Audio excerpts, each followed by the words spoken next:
If your company suffers a catastrophic cyber attack tomorrow morning, say all the screens go black, the data is totally locked, and operations just grind to an absolute halt, Yeah. who takes the blame? Right. Who's actually on the hook? Exactly. Because in most corporate environments, the blame cascades downward. Yeah. You know, the board blames the CEO blames the chief information officer, and ultimately some mid-level IT director gets fired. Yeah. They issue the standard apology, say it was an unprecedented attack, and move on. Right, life moves on. But under a newly updated, like highly aggressive mandate that we are examining today, that familiar corporate escape hatch has been permanently welded shut. The person on the hook isn't just the IT guy anymore. By law, it's the person sitting at the very head of the boardroom table. It is a fundamental rewiring of both corporate and state responsibility. I mean, what we are witnessing here is the end of the era where cybersecurity was just viewed as a frustrating IT expense. Right. Or a box to check on an insurance form. We're moving into a reality where digital defense is treated with the exact same legal and structural rigor as civil engineering. Oh, that's a good way to put it. Yeah, you can't legally construct a commercial skyscraper without adhering to thousands of state-mandated fire codes, structural load limits, safety inspections. And now, under this regulatory framework, you cannot operate a digital infrastructure without adhering to an equally uncompromising set of technical laws. So we are doing a deep dive into the essential cybersecurity controls, specifically the ECC2 2024 document, which was recently updated and published by the National Cybersecurity Authority, the NCA of Saudi Arabia. And we are working directly from the public version of this regulatory blueprint today. Right, the TLP white version. Exactly. And our mission today is to really tear this document apart, to debate its mechanics and figure out how these theoretical rules actually play out in the messy reality of, server rooms and executive suites. Yep. Is this just an avalanche of red tape that's going to drown organizations, or is it basically a masterclass in how a modern nation-state survives the digital age? And as we navigate the incredible density of these controls today, I want you listening to run a mental simulation. Overlay these rules onto your own workplace, your own agency, or your own business. Yeah, how would you fare? Exactly. If state auditors walked into your building tomorrow with this exact framework in hand, would you pass, or would you be facing severe legal and operational consequences? Let's get right into the foundation of this mandate, which begins with a very specific, unambiguous directive called High Order Number 57231. And the language here is what really sets the tone for the entire document, I think. It absolutely does. It explicitly states that no public agency, private entity, or any other organization falling under its scope shall be relieved from their responsibility towards their own cybersecurity. I mean, the state is legally mandating that you own your risk. The phrase "shall not be relieved" is it's the anchor point for everything that follows. Because in the modern business ecosystem, there's this overwhelming trend to try and outsource risk. Right, to the cloud. Yeah, to the cloud. Or an organization might hire a managed service provider to run their network. And the underlying psychological comfort is, well, if we get breached now, it's their problem. We paid them to handle it. It's someone else's fault. Exactly. But this high order completely incinerates that mindset. You can outsource the labor, you can outsource the infrastructure, but you cannot outsource the ultimate responsibility. The entity itself is permanently legally accountable for raising its cybersecurity level. And that accountability is instantly materialized in Control 111. This rule dictates that the cybersecurity strategy of the entity shall be identified, documented, approved, and here is the real kicker. It must be supported by the head of the entity or their authorized delegate. Right, the authorized official. Right, the document refers to this person as the authorized official, so they have to physically or digitally attach their name to the cyber strategy. Which is the exact mechanism that drags cybersecurity out of the IT basement and slams it onto the boardroom table. I mean, I understand the intent there, but I really have to challenge how this plays out in reality.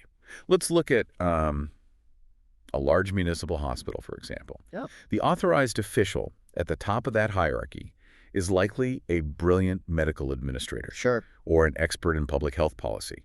They are not a network engineer. They do not know the difference between a packet filtering firewall and a next-generation intrusion prevention system. So isn't it fundamentally irresponsible, or maybe just performative, to force an executive to legally sign off on a highly technical architecture they don't actually comprehend? I see where you're going with this. Like, it feels less like building security and more like painting a massive bullseye on a CEO's back, just so the state has a convenient scapegoat when the inevitable breach happens. Well, that is the immediate visceral reaction most executives have when they read this control. Panic, basically. Total panic, the Yeah. fear of becoming the scapegoat. But if you look at the historical failure of corporate cybersecurity, this is actually the only mechanism that works. Let's stay with your hospital example for a second. Okay. If the hospital administrator is not legally on the hook for the cyber strategy, what happens during the annual budget meeting?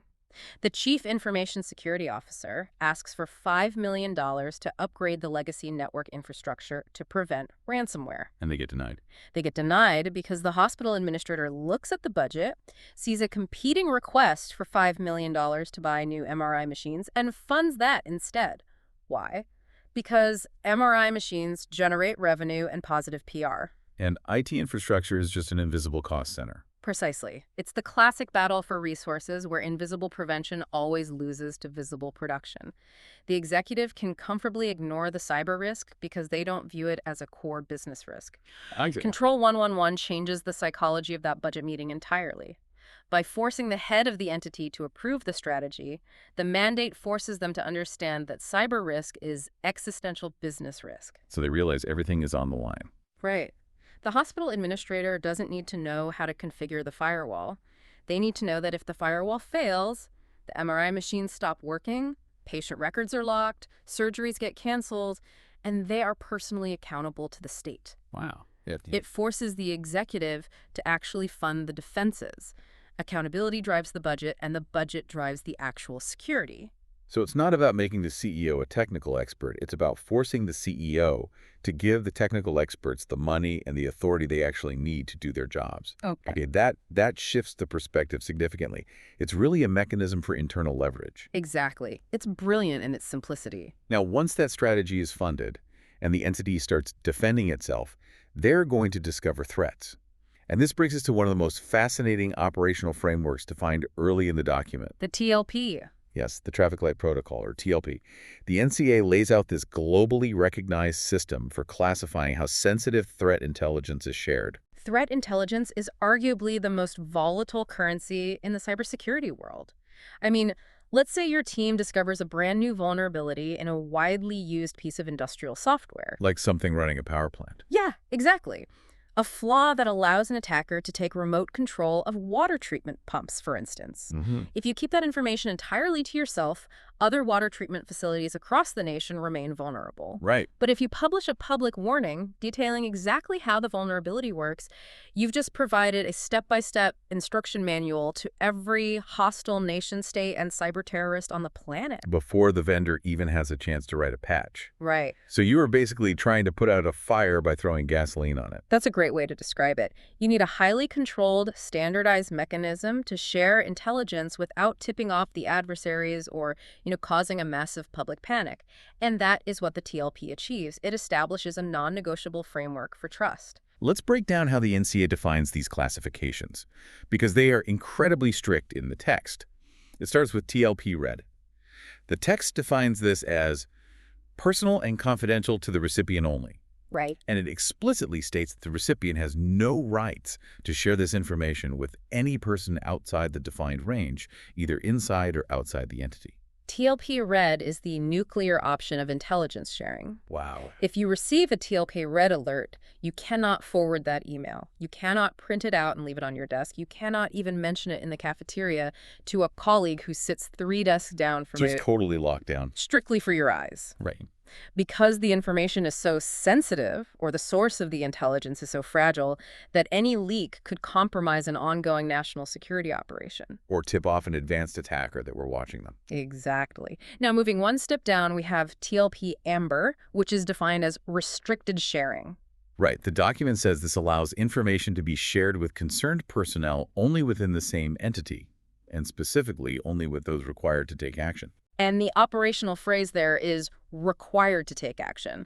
Just because you have a high-level security clearance within your company does not entitle you to TLP Amber information. So it's still very restricted. Extremely. It operates on a strict need-to-know basis. If the alert is about a specific strain of malware targeting the HR database, well, The database administrators and the incident response team get the Amber Alert. They need to hunt for the malware. But the marketing director doesn't get it. Exactly. The marketing director and the lead graphic designer do not because they can't take action on it. Then we broaden out a bit to TLP Green, which is sharing within the same community. This means the info can be shared inside the entity or with others in a related entity or sector. But the document includes a massive caveat. Publishing on public platforms is strictly not permitted. This one is the workhorse classification for national defense. Really? How so? Well, if a financial institution identifies a new phishing campaign attempting to steal banking credentials, they'll classify the indicators of compromise. The malicious IP addresses, the sender domains as TLP Green. Right. They share it with the central bank, who then shares it with every other registered bank in the sector. So the entire financial community gets the vaccine. But the attacker doesn't know. Exactly. Because it's not published on a public blog or Twitter, the attackers running the campaign don't realize their infrastructure has been burned until their attacks start just bouncing off the newly updated firewalls across the country. And finally, we have TLP White. No restrictions.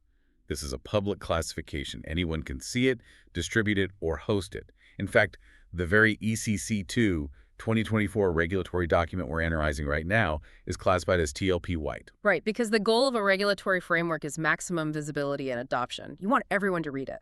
I think the best way to visualize this TLP system is to imagine a highly exclusive, heavily guarded VIP nightclub. Okay, I like this. So TLP Red is the secret, soundproof backroom.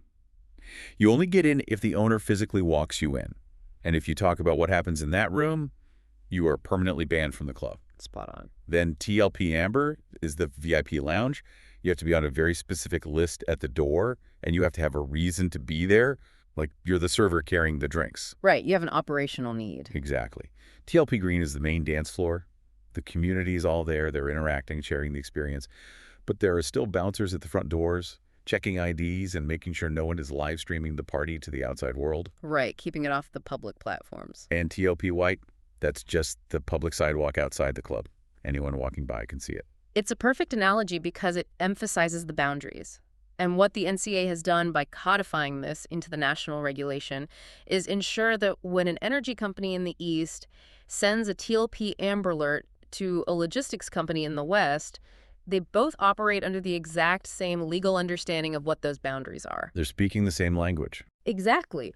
Without that shared language, secure collaboration across a national infrastructure is simply impossible. So we have established the high-level governance, the executives are legally responsible, the budgets are theoretically unlocked, and we have a secure communication protocol for sharing intelligence. Now we have to look at what they are actually building with those resources. The fun part. Right. We are shifting from the boardroom strategy to the absolute technical frontline.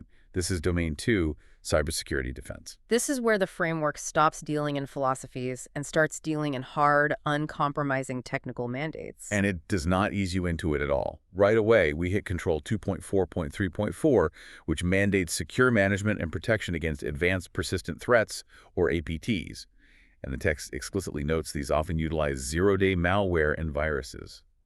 For a listener who might not be deep in the cybersecurity trenches, we need to clarify what kind of enemy the NCA is forcing these entities to fight here. Yeah, an advanced persistent threat is not, a lone teenager in a basement running automated scripts to guess passwords. When we talk about APTs, we are talking about highly structured, massively funded, often state-sponsored organizations. Like military units. Essentially, yes. These are groups that operate like modern corporations. They have project managers, they have research and development budgets, HR departments. Their goal is not to just hack your system, steal a database, and run away. What are they after then? Their goal, the persistent part of the name, is to quietly infiltrate your network, establish hidden back doors, and remain completely undetected for months or even years. Silently watching. Silently siphoning off intellectual property, or positioning themselves to shut down critical infrastructure at a politically advantageous moment. And to do that, they use 0 days. Yes, a zero-day vulnerability is a flaw in software or hardware that the manufacturer does not know about yet. Meaning they've had 0 days to fix it. Exactly. Because the manufacturer has had 0 days to write a patch, there is no signature for standard antivirus software to detect. Defending against a zero-day is incredibly difficult because you are trying to stop an attack vector that theoretically shouldn't even exist. So how do you even fight that? You have to rely on behavioral analysis, noticing that a specific program is acting strangely, rather than relying on a known list of bad programs. The NCA mandating defense against this level of threat means entities can't just rely on off-the-shelf, basic antivirus software. They have to employ advanced proactive monitoring. Which brings us to how these advanced attackers actually get into the building in the first place. Ah. The document points directly at the most notorious point of entry. Email. Email, exactly. Control 2.4.3.5 is entirely dedicated to email. It legally mandates the validation of the entity's email service domains by using 3 specific protocols: SPF, DKIM, Right. and DMARC. But I have to stop here and push back on the regulatory approach for a second. I'm looking at a high-level national governance document, and suddenly it is getting so deep into the technical weeds that it is explicitly naming specific, granular email protocols. You think it's too specific? Doesn't this violate a core rule of good regulation? By hard-coding names like SPF or DMRC into the law, doesn't the NCA risk this document becoming totally obsolete the moment a new, superior email technology is invented? Shouldn't a regulation remain technology agnostic and just say something broad like, entities must ensure all incoming and outgoing email is securely validated? That is the eternal debate in regulatory drafting, right? The flexibility of broad principles versus the rigidity of specific technical standards. Right, because tech moves so fast. It is a valid concern that naming protocols risks tying the law to a specific moment in technological time. However, in the realm of cybersecurity, I will argue aggressively that ambiguity is the absolute enemy of compliance. How so? I mean, if you give them a broad goal, shouldn't they just find the best way to meet it?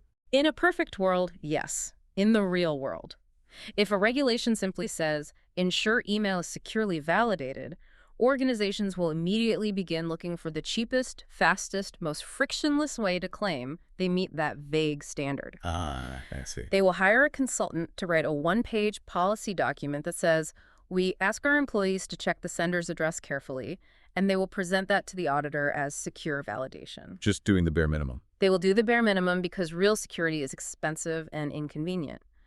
By explicitly naming Sender Policy Framework SPF, Domain Keys Identified Mail DKIM, and Domain-Based Message Authentication Reporting and Conformance DMRC, the NCA is utterly eliminating all wiggle room. Okay, I understand the desire to eliminate loopholes, but are these specific protocols really so critical that they deserve to be legally mandated over, say, a smaller municipal agency that might not have a dedicated network engineer to configure them? Doesn't this strictness just set smaller, underfunded entities up for guaranteed legal failure? We have to look at the systemic risk here. Why email? Because despite decades of technological advancement, despite firewalls and endpoint detection, email remains the primary entry point for the vast majority of catastrophic multi-million-dollar breaches. People still click the links. Phishing works. Email spoofing works. If a small municipal agency doesn't implement these controls, an attacker will spoof their email domain and use it to send a highly convincing phishing email to, say, the National Ministry of Finance. Oh, wow. The attacker uses the small, vulnerable entity as a trusted stepping stone to breach the massive, critical entity. The NCA simply cannot allow weak links in the national chain. Mandating these exact protocols forces a baseline, mathematically verifiable defense across the entire ecosystem. We need to explain how these 3 protocols actually achieve that mathematically verifiable defense, because it's not just magic. Let's break down the mechanics. How does SPF, the Sender Policy Framework, actually stop an attacker from pretending to be me? Let's look at the underlying architecture. Every domain on the internet relies on the domain name system, or DNS. You can think of DNS as the massive public phone book of the internet. Okay. It translates human-readable names like yourcompany.com into IP addresses. SPF uses this phone book to establish authority. When you configure SPF, your IT administrator publishes a public record in your domain's DNS. This record explicitly lists the exact IP addresses of the servers that are legally authorized to send email on behalf of your company. So it's basically a public guest list. Exactly. When an attacker in another country tries to send a spoofed email claiming to be from your CEO, the email travels to the receiving server, say, a vendor's email server. Right. Before the vendor server puts that email in their inbox, it pauses. It looks at the sender address, sees yourcompany.com, and goes to the public DNS phone book. It checks your SPF record. It sees that the authorized IP addresses are located in Riyadh, but the email it just received came from an IP address in Eastern Europe. And it catches them. The receiving server instantly knows the email is a forgery. Okay, so SPF checks the origin. But what about DKIM, domain keys identified mail? What mechanical problem does that solve? Well, SBF is great for verifying the server that sent the email, but it doesn't protect the actual contents of the email while it's traveling across the internet. Like a man-in-the-middle attack. Exactly. An attacker could theoretically intercept a legitimate email in transit, alter the content, say, change the bank account routing number on an invoice, and send it along. DKIM solves this using cryptography. How does that work? When your server sends an email, it uses a private, secret, cryptographic key to generate a unique digital signature based on the exact contents of the email, and it attaches this signature to the hidden headers of the message. And how does the receiver know it's a valid signature? Your IT administrator publishes the matching public cryptographic key in that same DNS phone book.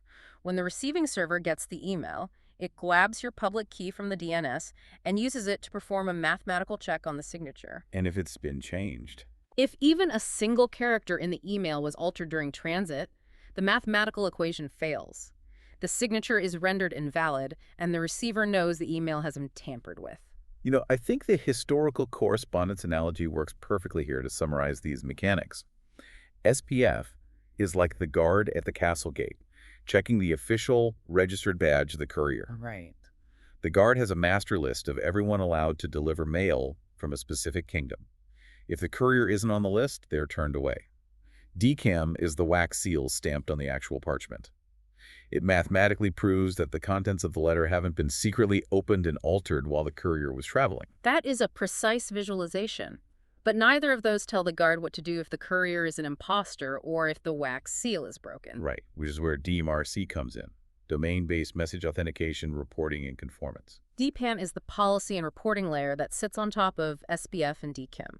It's another record published in the DNS, and it acts as an instruction manual from you to the rest of the world. Telling them how to handle the fakes.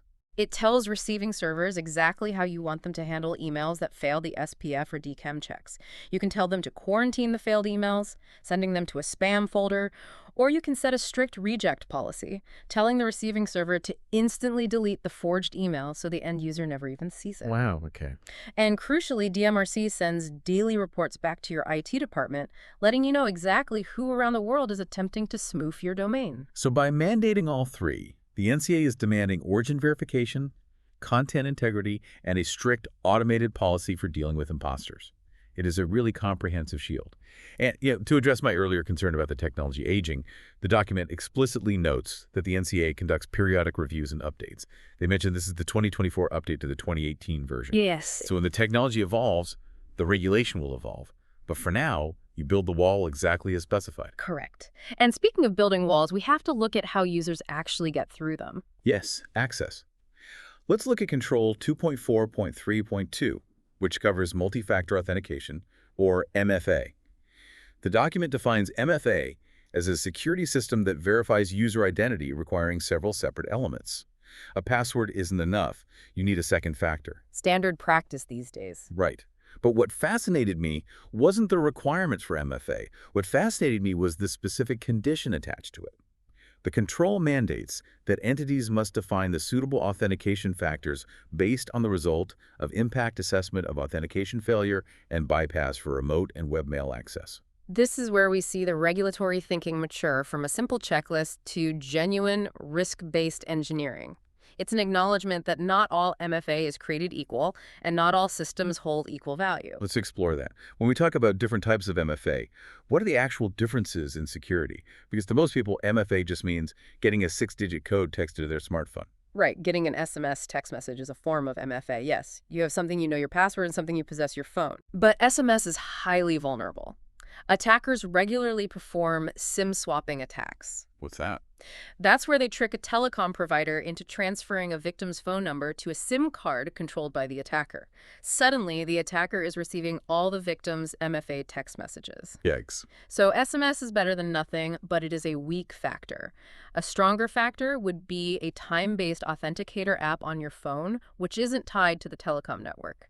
And the absolute strongest factor would be a physical cryptographic hardware token, like a FIDO2 key, that you physically plug into the computer. So the NCA is demanding an impact assessment to figure out which of those factors you are legally required to use. Yeah. Walk me through a hypothetical scenario. How does an organization actually perform that assessment in practice? Let's look at two different employees within a government logistics agency. Employee A is a warehouse clerk. Their remote access allows them to log into a web portal to view their personal vacation hours and submit expense reports. Okay, low stakes. Right, the entity performs an impact assessment. What is the worst possible outcome if an attacker bypasses this user's MFA?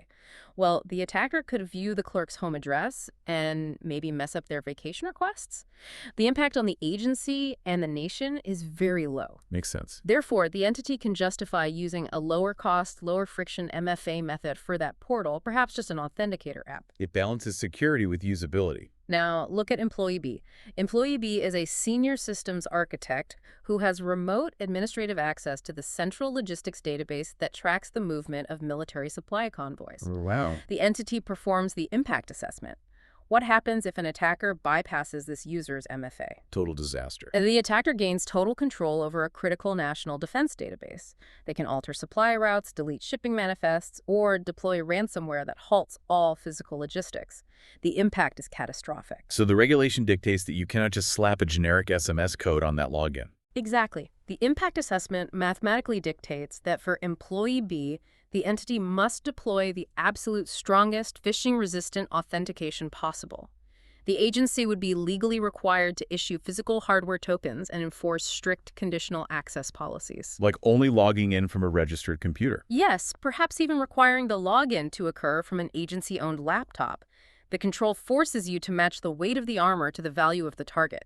And we see that same adaptability to modern threats in the new additions to the framework. The document includes a detailed breakdown of what changed between the 2018 ECC-1 and this 2024 ECC-2.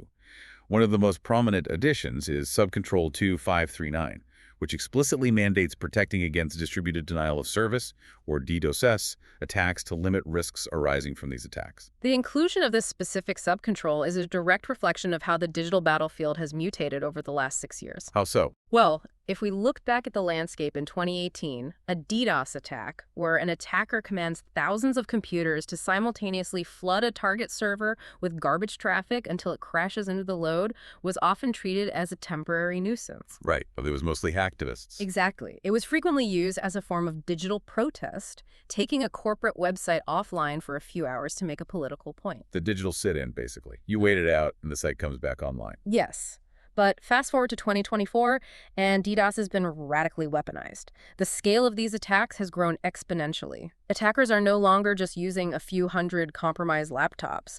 They are harnessing massive botnets comprised of millions of insecure Internet of Things devices. Like smart TVs and webcams. Smart TVs, webcams, internet-connected refrigerators, they can generate terabytes of junk traffic per second. That is enough to overwhelm not just a website, but the entire internet service provider hosting that website. And it's not just for protest anymore. It's for profit. Exactly. We see massive extortion campaigns. Pay us $1 million in Bitcoin, or we will take your national banking infrastructure offline for a week. That's terrifying. Furthermore, advanced attackers use targeted DDoS attacks as a smokescreen.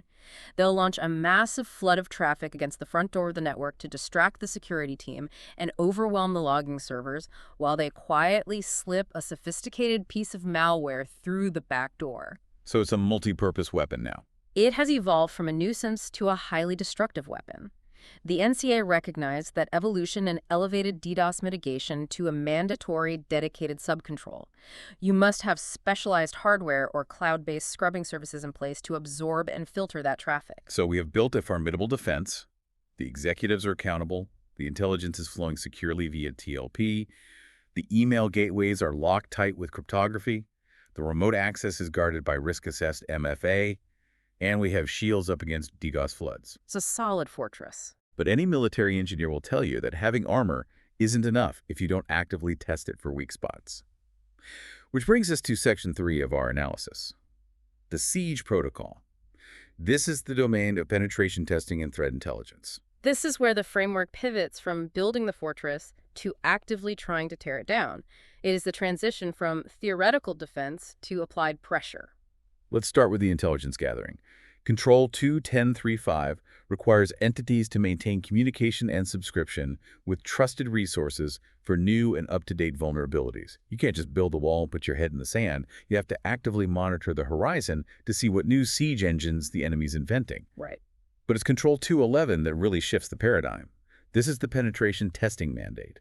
The document states that the objective is to assess and test the efficiency of the defense capabilities through simulation of actual cyber attack methods and technologies to discover unknown weaknesses. To understand the weight of this requirement, we really need to look closely at the definitions the NCA provides in the text, specifically distinguishing between security testing and security by design. Right.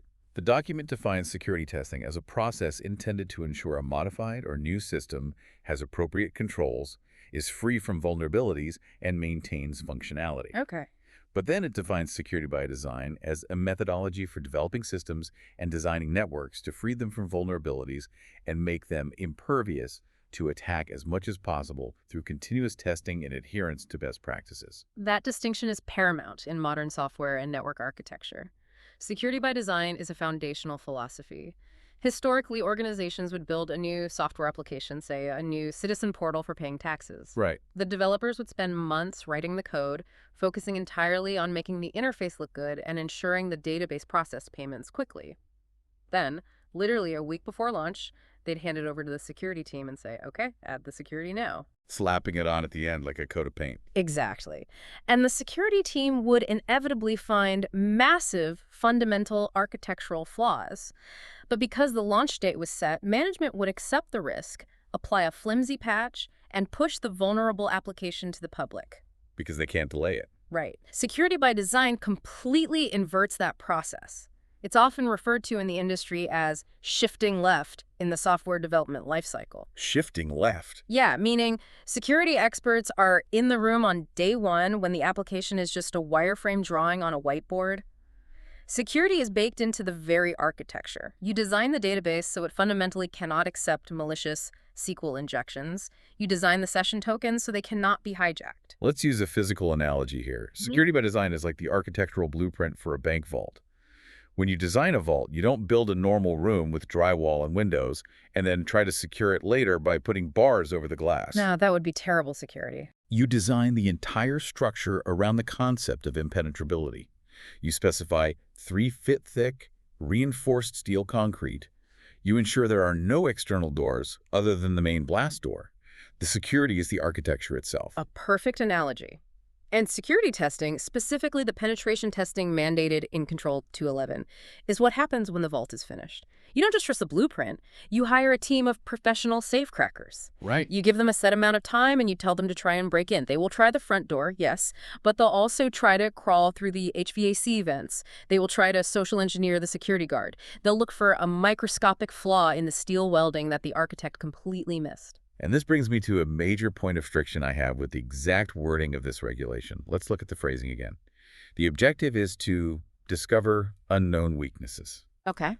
I look at that from the perspective of an auditor or a corporate lawyer, and my head spins. It feels like a massive legal paradox. Yeah? How can a state authority legally mandate that I find something I do not know exists? Sounds tricky, yeah. If the weakness is unknown, how do I ever prove to the NCA auditor that I looked hard enough for it?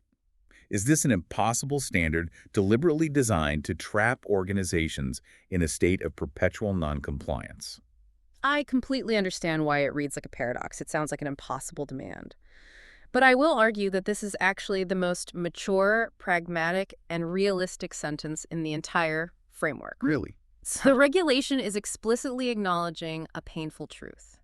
Unknowns exist. It is shattering the illusion of perfect security. So it's a legal admission that the defenses are inherently flawed. Yes, and it dictates how you must behave given that reality.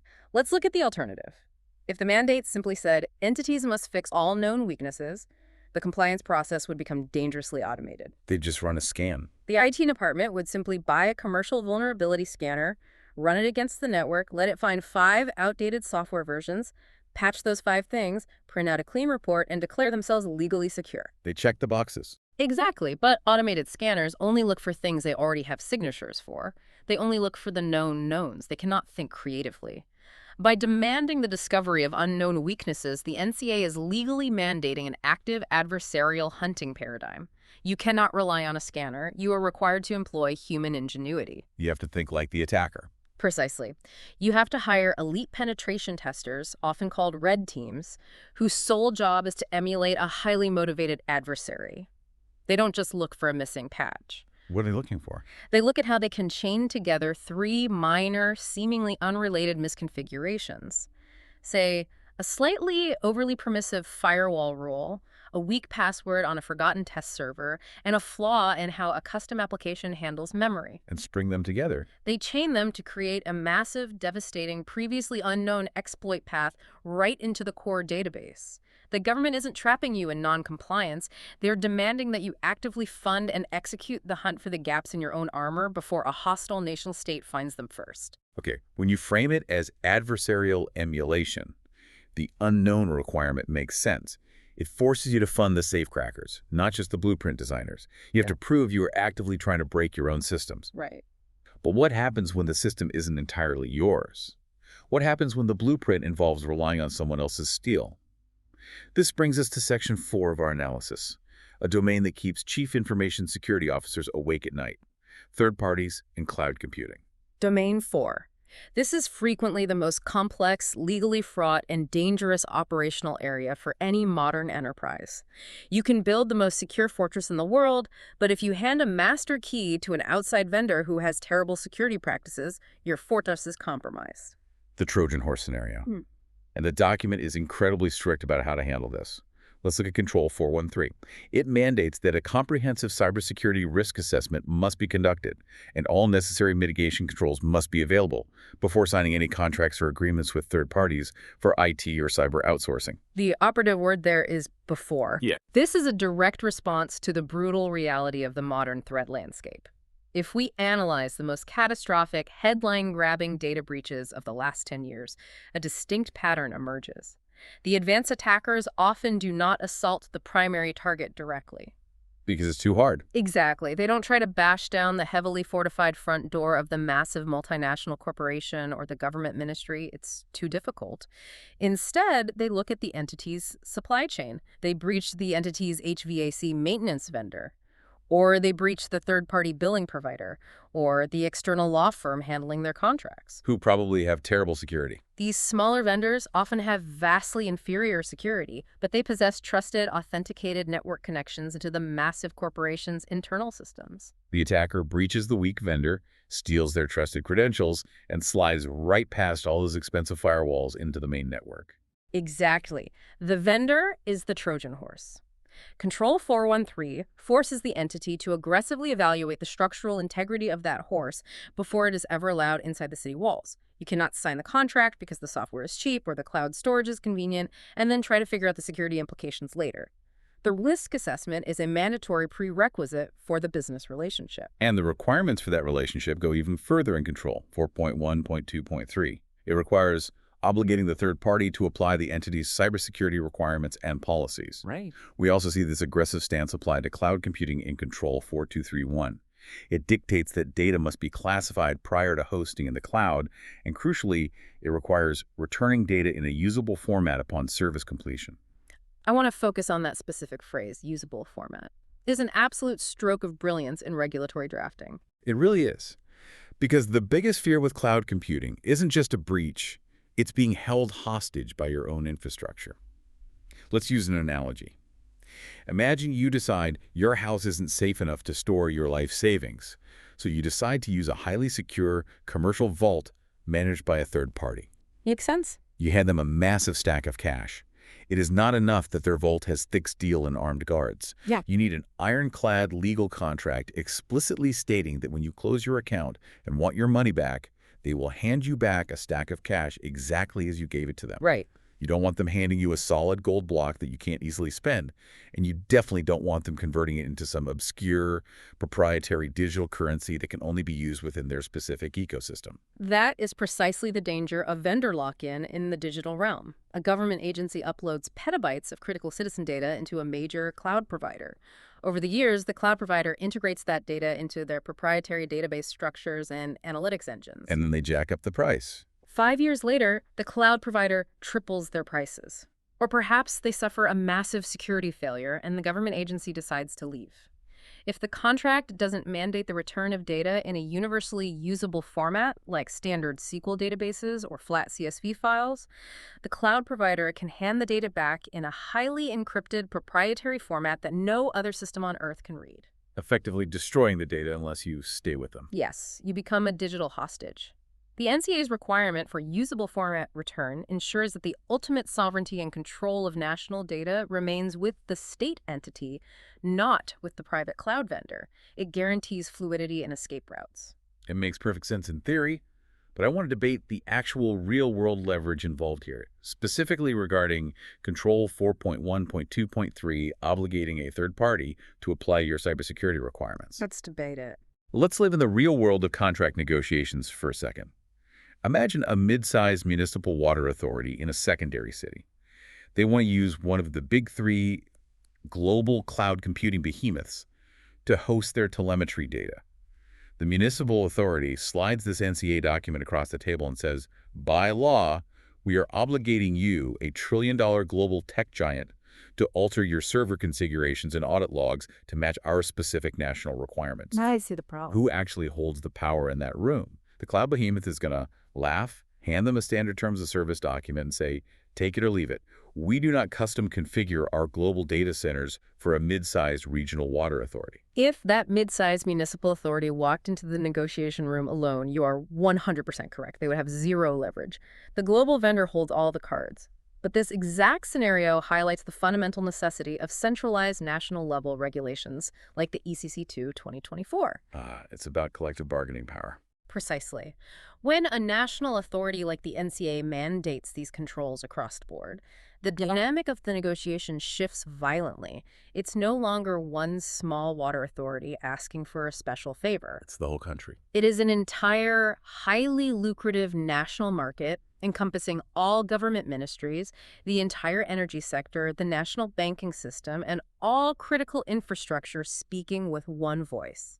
They are collectively saying to the global tech giant, if you want to generate revenue in this entire region, you must adapt your infrastructure to meet these compliance requirements. And suddenly, the trillion-dollar company finds the budget to build a compliant data center. Exactly. The regulation creates an irresistible market force that individual entities could never muster on their own. It forces the global supply chain to bend to the security needs of the nation, rather than the nation settling for the lowest common denominator of global security. So the shield is heavy, but because the entire nation is holding it up together, it works. It's a powerful strategy. But despite all of this, despite the boardroom strategy, the strict TLP intelligence sharing, the cryptographic email validation, the advanced penetration testing, and forcing the global cloud giants into compliance, the document still prepares for the worst-case scenario. Because eventually it will happen. Right, because eventually, no matter how thick the steel, a shield cracks. This brings us to Section 5 of our analysis, the ultimate safety net, resilience and enforcement. We are entering Domain 3, cybersecurity resilience aspects of business continuity management, or BCM. This is where the framework confronts the starkest reality of cyber warfare. Objective 3.1 lays out the goal clearly. It states the objective is to remediate and minimize the impacts of disruptions on critical e-services caused by cyber risks. But it's the specific definition they provide for cybersecurity resilience that I find incredibly telling. Okay, let's hear it. The text defines it as the overall ability of entities to withstand cyber events and, where harm is caused, recover from them. I want to pause and focus intensely on those 4 words. Where harm is caused. It is a very heavy, consequential phrase to include in a legal mandate. It is arguably the most crucial philosophical stance taken by the NCA in this entire document. If you look at older eras of cybersecurity regulation,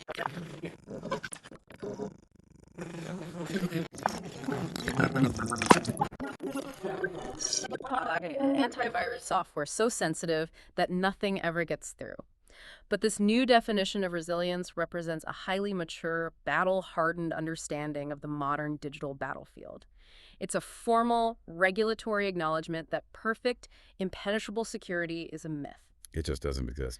They are legally recognizing that despite the SPF records, despite the risk-assessed MFA, and despite the elite penetration testing, an advanced adversary will eventually find a way inside. Harm will occur. The mindset shifts from we cannot be hit to we must survive the hit. I think the best way to visualize this is the difference between a standard glass window and a bulletproof windshield. Oh, I like this. If you throw a rock at a regular glass window, it shatters into a million pieces instantly. It offers zero resistance once the perimeter is breached. It has zero resilience. But a bulletproof windshield is engineered differently. When it takes a high-velocity impact, it doesn't stay pristine. It cracks, it spiders out, it forms. Harm is absolutely caused to the glass. Right. But the internal layers hold the structural integrity together. It stops a projectile from entering the cabin, and most importantly, it allows the driver to keep driving the car out of the danger zone. That is resilience. That is a brilliant way to conceptualize Domain 3. The regulatory focus shifts from merely trying to stop the initial bullet to ensuring the organization can keep moving after taking a devastating hit. Like, how fast can you recover? Exactly. How fast can your automated systems isolate a compromised server to prevent the ransomware from spreading? Do you have immutable offline backups that the attackers cannot encrypt? If your entire primary network is destroyed, what is your mean time to recovery? Right. Can the business survive? Can your hospital operate on paper charts and whiteboards for 48 hours while the digital infrastructure is scrubbed and restored? The NCA is demanding that you engineer your systems to bleed without dying. But engineering systems to bleed without dying requires immense resources and constant vigilance. How does the state actually verify that these organizations are doing the hard work? It cannot just be an honor system. It absolutely is not an honor system. The document outlines rigorous implementation and compliance mechanisms. The text says the NCA will evaluate compliance through multiple overlapping means.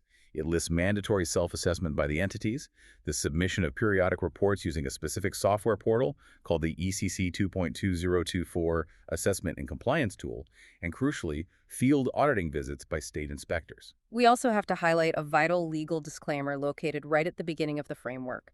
It explicitly states that these controls are governed by the laws of the Kingdom of Saudi Arabia, and therefore, the Arabic version of the document is the binding language for all matters relating to meaning, interpretation, or legal disputes. So no translation loopholes. This isn't just a technical best practices guideline published on a blog. It is a binding legal instrument.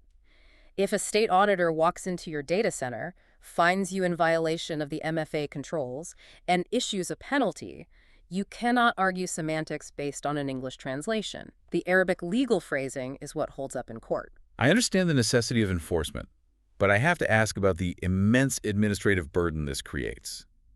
Put yourself in the shoes of a chief information security officer for a minute. Okay.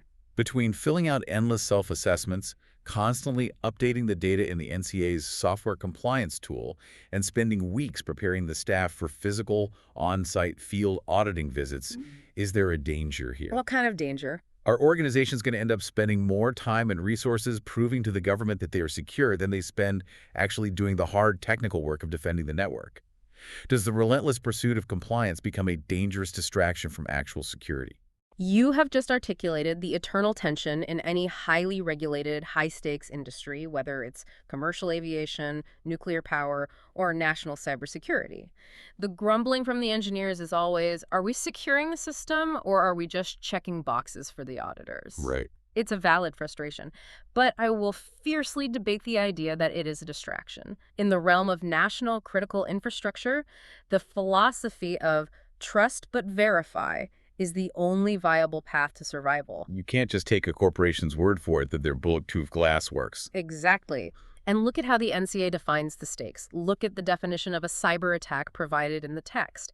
It defines it as the intentional exploitation of systems to cause damage, and the clarification explicitly notes that this damage can have a significant impact on national security, national defense, and the state economy or national capacities. The stakes are astronomical. When the stakes are the stability of the state economy and national defense, the government simply cannot rely on an entity saying, don't worry, we ran an impact assessment and we feel pretty good about our resilience. so the audits are necessary. The compliance tools, the reports, the audits, they're designed to force a chaotic, often disorganized IT environment into a standardized, measurable state. Yes, preparing for a field audit requires massive resources. But if a sophisticated cyber event takes down a national banking sector or shuts off a regional power grid in the middle of summer, the financial and societal cost of those compliance audits is fundamentally negligible compared to the catastrophic existential cost of failure. It's the brutal cost of doing business in a fully digitized society. Precisely. The field audits are the mechanism that ensures the boardroom strategy we discussed at the very beginning, the strategy signed by the authorized official, is actually connected to the technical reality running on the servers. It closes the loop. Let's step back and summarize the sheer scale of the digital architecture we have just explored. This deep dive has taken us from the very top of the organizational chart to the absolute bottom of the server rack. We started with the high-order mandates that yank cybersecurity out of the shadows of the IT basement, permanently sever the ability to outsource risk, and force executives to legally own their defense strategies.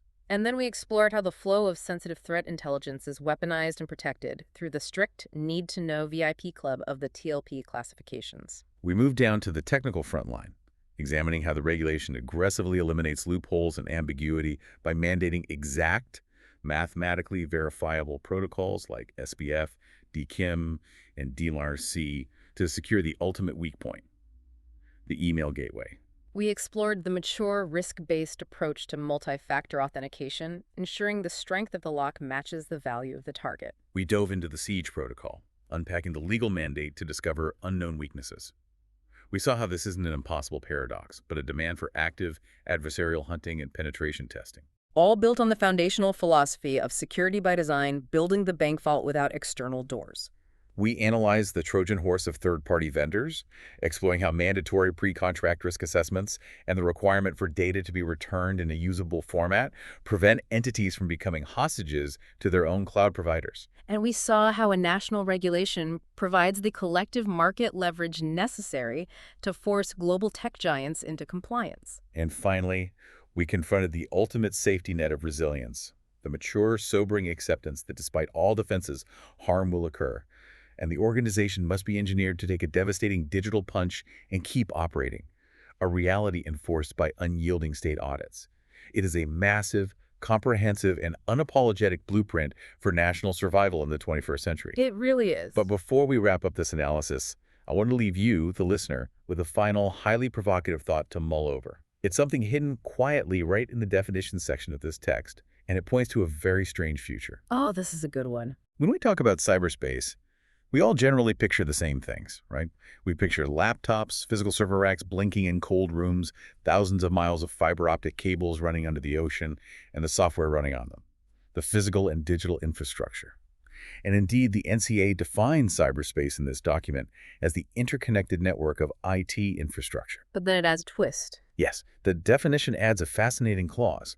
It states, the term can also refer to a virtual world or domain, such as experimental phenomenon or abstract concept. It is a remarkably forward-looking, almost philosophical definition to include in a strict legal mandate. An abstract concept, an experimental phenomenon. As we move rapidly into an era of purely AI-generated environments, hyper-realistic digital twins of physical cities, and immersive metaverses environments that don't just simulate reality but create entirely new conceptual spaces governed by distinct physics and economies, how will rigid terrestrial legal regulations like the ECC adapt? That's the million-dollar question. How do you enforce a physical security field audit on an abstract concept? How do you configure a hardware MFA token for an AI agent operating autonomously within an experimental phenomenon that hasn't even been fully invented yet? The regulations we analyze today are brilliantly preparing the infrastructure of the present for the digital warfare of tomorrow. But the battlefield itself is mutating into something out of a science fiction novel. Will these laws hold up when the very definition of a network becomes abstract? We are mapping the edges of the known world, and beyond this point, the terrain becomes incredibly unpredictable. It is definitely something to think about the next time you log into an augmented reality workspace or interact with a generative AI. The rules are expanding just as fast as the technology.